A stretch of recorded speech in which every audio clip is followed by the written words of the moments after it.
दिवाली या दीपावली रोशनी का त्योहार है। ये हिंदू धर्म के प्रमुख त्योहारों में से एक है। हर किसी को इस महापर्व का साल भर इंतजार रहता है। दीपोत्सव का ये पर्व पूरे 5 दिनों तक चलता है, जिसकी शुरुआत धनतेरस से होती है। धनतेरस का पर्व छोटी दिवाली से एक दिन पहले मनाया जाता है।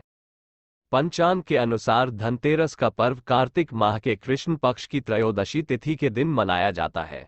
इस दिन धन्वंतरी देव, लक्ष्मी जी और कुबेर महाराज की पूजा अर्चना की जाती है। साथ ही किसी भी वस्तु की खरीदारी के लिए ये दिन उत्तम माना जाता है। मान्यता है कि धनतेरस के दिन खरीदी गई चल अचल संपत्ति में 13 गुना वृद्धि होती है। यही वजह है कि लोग इस दिन बर्तनों की खरीदारी के अलावा सोने चांदी की चीजें भी खरीदते हैं। ऐसे में चलिए जानते हैं इस साल धनतेरस कब है। धनतेरस 2023 तिथि कार्तिक मास के कृष्ण पक्ष की त्रयोदशी तिथि के दिन धनतेरस मनाई जाती है। इस साल ये तिथि 10 नवंबर को दोपहर 12:35 से शुरू हो रही है। इस तिथि का समापन अगले दिन 11 नवंबर की दोपहर 01:57 पर होगा। धनतेरस के दिन पूजा प्रदोष काल में होती है, इसलिए धनतेरस 10 नवंबर को मनाई जाएगी। धनतेरस 2023 पूजा मुहूर्त। इस दिन पूजा का शुभ मुहूर्त शाम 6:02 से रात 8 बजे तक है। यानी पूजा के लिए आपके पास करीब 1 घंटा 58 तक का समय है। धनतेरस पर खरीदारी का शुभ मुहूर्त। धनतेरस पर सोना चांदी और बर्तन खरीदना शुभ माना जाता है। इस साल 10 नवंबर को धनतेरस के दिन सोना और चांदी खरीदने का सबसे शुभ समय दोपहर 2:35 से 11 नवंबर 2023 की सुबह 6:40 के बीच है। इसके अलावा यदि आप इस समय खरीदारी से चूक जाते हैं तो 11 नवंबर को सुबह 06:40 से दोपहर 1:57 के बीच सामान खरीद सकते हैं।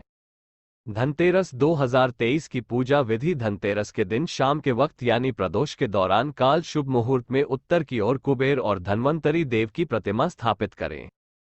साथ ही मां लक्ष्मी व गणेश जी की भी प्रतिमा या तस्वीर स्थापित करें। फिर दीप प्रज्वलित करें और विधिवत पूजी शुरू करें। सभी देवों को तिलक लगाएं। इसके बाद पुष्प, फल आदि चीजें अर्पित करें।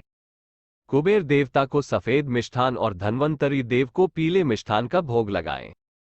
पूजा के दौरान ऊँ ह्री कुबेराय नमः इस मंत्र का जाप करते रहें। भगवान धन्वंतरी को प्रसन्न करने के लिए इस दिन धन्वंतरी स्तोत्र का पाठ जरूर करें। धनतेरस का महत्व। पौराणिक मान्यताओं के अनुसार समुद्र मंथन के दौरान कार्तिक मास के कृष्ण पक्ष की त्रयोदशी तिथि के दिन भगवान धन्वंतरी अपने हाथों में अमृत का कलश लेकर प्रकट हुए थे। इसलिए इस दिन उनका पूजन किया जाता है।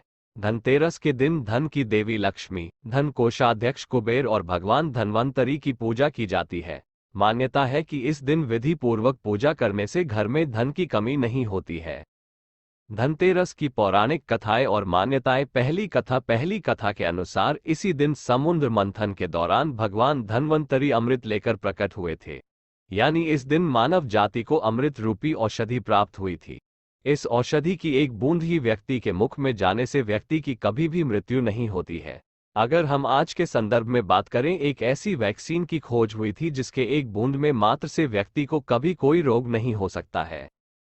दूसरी कथा के अनुसार यमदेव ने एक चर्चा के दौरान बताया है कि कार्तिक कृष्ण पक्ष की त्रयोदशी को रात्रि के समय पूजन एवं दीपदान को विधि पूर्वक पूर्ण करने से अकाल मृत्यु से छुटकारा मिलता है। इसमें दीपक और पूजन का महत्व बताया गया है। अगर हम वैज्ञानिक दृष्टिकोण से देखें तो यमदेव ने संभवतः एक ऐसे तेल का आविष्कार किया था जिसका दीप बनाकर प्रयोग करने से उस दीप की लौ से निकलने वाले गैस को ग्रहण करने से अकाल मृत्यु से व्यक्ति को छुटकारा मिलता था। अगर हम ध्यान दें तो इन दोनों कथाओं का संबंध व्यक्ति के स्वास्थ्य से है। क्या है धनतेरस का ऋतुओं से संबंध? अगर हम इस त्योहार को सामान्य दृष्टिकोण से देखें तो हम पाते हैं कि कार्तिक कृष्ण पक्ष की त्रयोदशी तक वर्षा ऋतु समापन पर आ जाती है और इस दिन भी प्रकार की पूजा पाठ करने से तथा दीपक जलाने से विभिन्न प्रकार के कीट पतंगों का, जो कि हमारे स्वास्थ्य के लिए नुकसानदायक है, नष्ट करने में हमें मदद मिलती है। अन्य कथाएं। धन्वंतरी जब प्रकट हुए थे तो उनके हाथों में अमृत से भरा कलश था। भगवान धन्वंतरी चून की कलश लेकर प्रकट हुए थे, इसलिए ही इस अवसर पर बर्तन खरीदने की परंपरा है। कहीं कहीं लोकमान्यता के अनुसार यह भी कहा जाता है कि इस दिन धन वस्तु खरीदने से उसमें 13 गुना वृद्धि होती है। इस अवसर पर लोग धनिया के बीज खरीद कर भी घर में रखते हैं।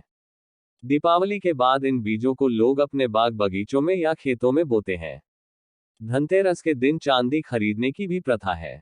लोग इस दिन ही दीपावली की रात लक्ष्मी, गणेश की पूजा हेतु मूर्ति भी खरीदते हैं।